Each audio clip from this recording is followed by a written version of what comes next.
Welcome to Pages and Partners, a Muncie Public Library podcast. Discover the library through our history, buildings, staff, programs, and partnerships. Join us as we explore what makes Muncie Public Library an important part of our community.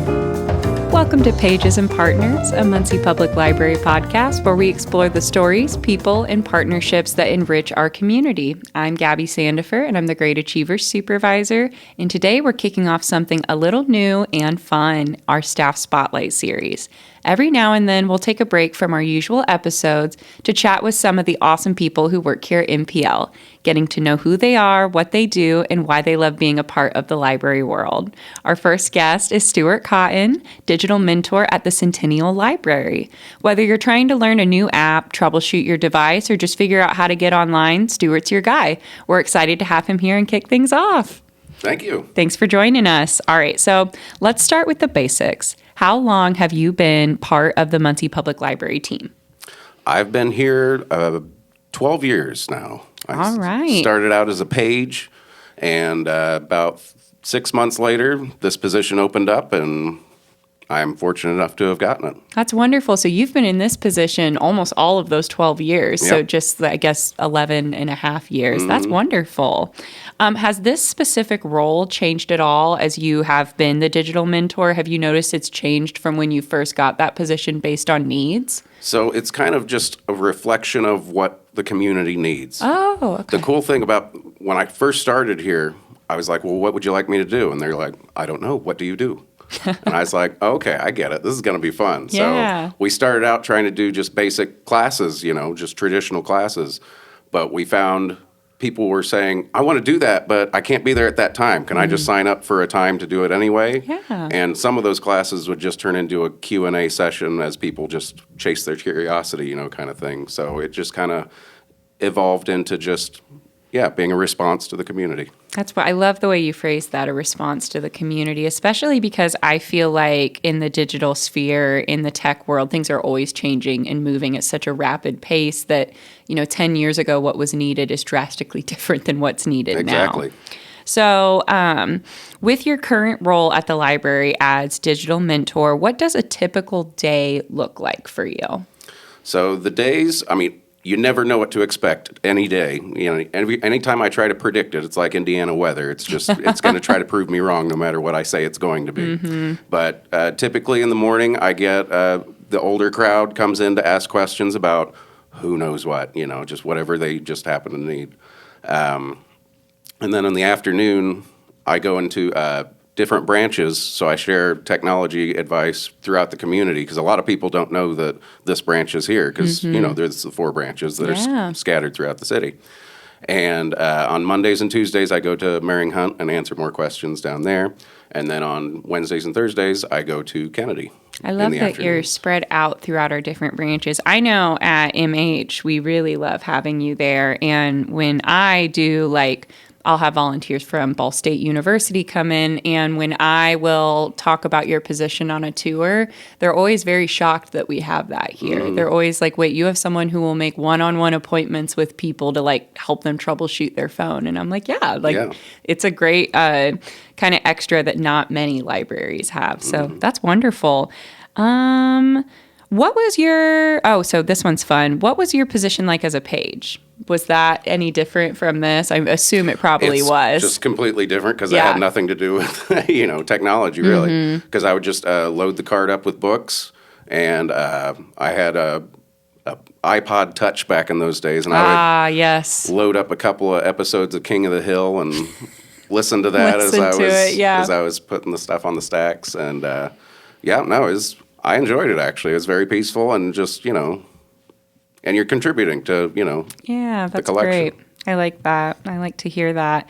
So what originally drew you to working at a library? What was, and specifically Muncie Public Library, what was that draw to get you to want to apply to be a page? Well, first off, I lived in Muncie, so that's why I chose the Muncie specific library. But no, I've always enjoyed just the concept of libraries offering things to the public and not asking for anything in return, really. On the day of, we get our funding through, taxes and whatnot. But no, it's great to just be able to to do something for somebody and they say, oh man, how much do I owe you? And you're just like, nothing. I'm like a book on a shelf, I'm here for the public. I love that. And was there a moment that made you say, this place is for me, working here? I don't think there was a moment where where I didn't feel that way. Oh, just I love being that. in here. I mean, everybody's just a very welcoming. I mean, this is a good group of people. Yeah, I feel the same way. I always tell people, I'm like, the best part of working at the library is my coworkers. Like, I have a really good group of people. So that's wonderful. And I like that you had said it's like a public good, because I just the other day, the students in Great Achievers, one of them asked me who owns the library. And I said, you all do. I said, everyone does. Right. I said, anyone who, pays their tax dollars, is able. And I said, your families pay tax dollars. Because they said, what are taxes? And I went, you'll find that out later. Yeah, right. I said, that's inevitable. But Right. I was telling them about how everyone gets to come to the library. And they thought that was a really neat idea. So can you tell us a bit about your background, your education, or your past experiences, and maybe even how that connects to here? Yeah. So I went to Ball State University for Chirp. for TCOM, telecommunications. So I focused on audio production, but I learned just as much video production as I was at it. Audio production, that's like the boom, right? The Boom. They also have a really nice recording studio over there. That's, Wonderful. state of the art kind of stuff where it's so quiet. Like if you have everybody just completely silent, like you can hear the blood flowing through your ears. Ah! That's so spooky. And then I went on to get my master's degree in digital storytelling. Oh, great. I've heard a lot of really positive things about that program. I had a friend who went through that, and he really enjoyed his time there, too. No, it was great. That's great. And obviously all that applies to the technology that I offer here. Oh, yeah. Oh, yeah. I am always really impressed. One time, Stuart and I met personally for him to show me how to use the 3D printer. And it was one of the most fun meetings I've ever had at the library. I still have my little creation I made. And it was so neat to learn something new. And you make it very easy to learn. You don't make it stressful or anything. So I appreciate that. And I'm sure others do too. If someone asked you what you enjoy most about working at the library, what would you say? Offering people relief from simple things, things that I would consider simple. It's like I always, the analogy I use is it's like a squirrel with its tail caught in a trap. Yeah. And it's like, I just open the trap and they're just like, wait a minute, I'm just free to go anywhere. Like I was about to chew my tail off. Yeah. Because I was just so desperate to get away from the situation. And I'm just like, nope, and here's how you do it if you get stuck again. I love that. And then what's something about your job that might surprise people or be unexpected? Everything. I'm sure you get some crazy things coming in. No, yeah. I call this place Muncie's best kept secret because anytime somebody walks through the door for the first time, they're like, I had no idea this was here. And this is just available to the public for free. I remember when I discovered this branch. It was back when it was formerly named Connection Corner, and I was in college, and I had heard about this branch, but I was actually driving really quickly, and I realized I didn't have something printed for a practicum. And I ran in here, and I was like, do you guys have a printer? And they were like, yeah. And I was like, okay, how can I get this printed? And everyone was so nice and friendly that it made me want to come back. I do think this is Muncie's best kept secret, this branch. Now Centennial Library is just full of so many cool things. Drones, a green screen, a recording studio. It's 3D printing, heat press, gaming of all sorts, Xbox, PlayStation, Switch, PC. We've got photo scanning. We can do VHS to digital. We could do CD and not Blu-ray, but DVD replication where we can make 5 copies at once if you've made cool. a slideshow for your family reunion or something. Yeah. Wow. We're running out of corners to put cool stuff. I know. I feel like eventually we need to add another story or something. Right. We have too much tech. It's great. What's one thing you've learned since working at MPL that you didn't expect to? That's a very good question. No, I've because everything's so unexpected moment to moment, I never know, I didn't know I was going to learn how to set up a sleep apnea mask. Oh, wow. A hearing aid or connecting, I knew I'd connect people's phone to their car, but just things that people bring in, like day to day. You just know it's the perpetual unknown. You just I love and it's that. great, and that's part of what I like this job. Somebody asked me, it's like, what do you want to do? And I said, something that's different every day. I like that. That's a great way to phrase it. And I feel like a lot of people in the library relate to that because, we have our day-to-day tasks that we do, but we also, we interact with so many people that it's always going to be a little different. Mm-hmm. Every workday is always going to be just slightly something new or different. Right. I always joke at the library, my saying is never a dull day. Right. And that's what I say. It's never a dull day. No, it's like a sitcom, Yeah. Every day's a different episode. You get lots of different story, characters. Some of them are reoccurring. Mm-hmm. Some of them are special guests. Yeah, right. Absolutely. So switching gears a little bit just to talk about the library in general. Do you have a favorite spot in the library or a favorite library branch?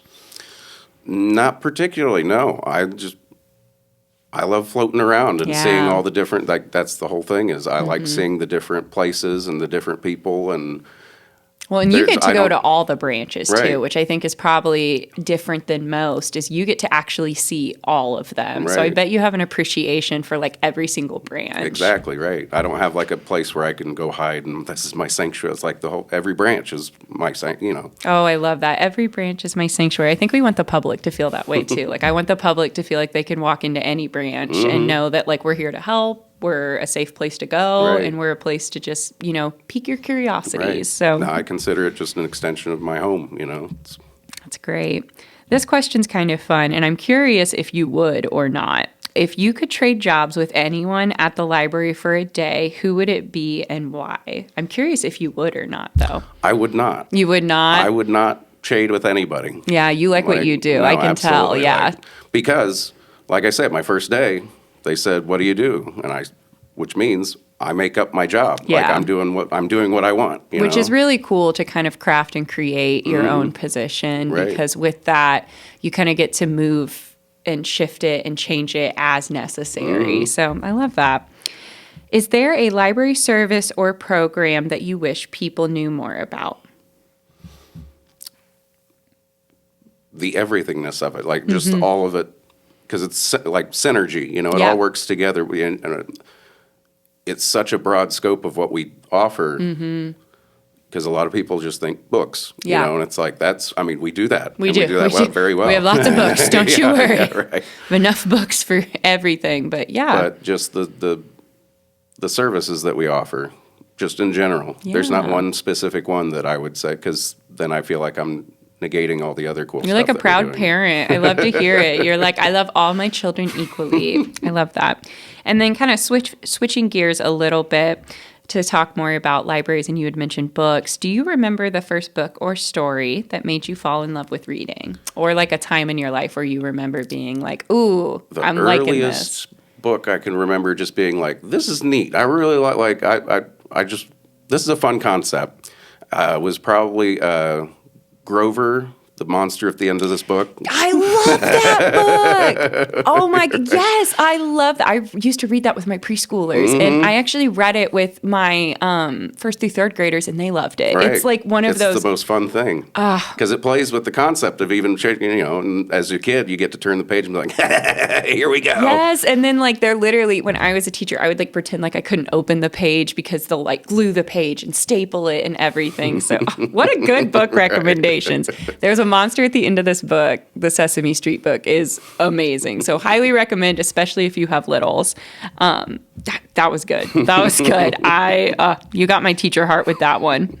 And then, do you have any fun or memorable stories from your time at the library that you want to share with the community? These can be funny, heartwarming, unexpected, anything that comes to mind. Well, I had a gentleman right when I started. He came in and started learning music production, and it turned into music videos that he would do. And he got more and more creative as he went. To one point, he said, "All right, I want to start this video where I'm crawling out of a grave. Can you animate a bunch of dirt and stuff on me?" And I'm like, "Okay, you just said the animate. Have you ever seen the ending credits of an animated movie? That's a lot of people that work yeah. every day, all day, for years. Right. Yeah. So it's but what I could suggest is you could go to the cemetery, and I know they dig graves, and maybe if halfway through you ask him, could I film myself crawling out of a grave? And he did. And That's awesome. They let him do it. And like, That's yeah, so it was metal. great. So it starts out with him crawling out of this. And then he's like, okay, here's this toy plane of, my grandkids or whatever. And they're like, can you put me in that and have me fly around the world? And I'm like, we can try something like that. And I photoshopped we took his picture and photoshopped it in a picture of the plane. And we just kind of, I'd say animate, but we moved the picture from one side of the screen to another on top of like a world map that was built into the video program. And so we had his plane just kind of zoom in towards the different destinations he'd been in the Navy. And it just got, what was the other one? He wanted me to put him in a snow globe. So the flakes were going around and he'd just be kind of floating around in it. And it was. That sounds so fun. It's called Back Among the Living. It's on YouTube. I'm sure we can put it in the description. That's so great. Well, and I love that you were able to help, because one of the neat things about your position is you're giving people the skills to be able to do that on their own. And I just think that's a really powerful topic, to be able to teach them to fish instead of catching their fish. Yes, exactly. That was the saying I was looking for. Yeah.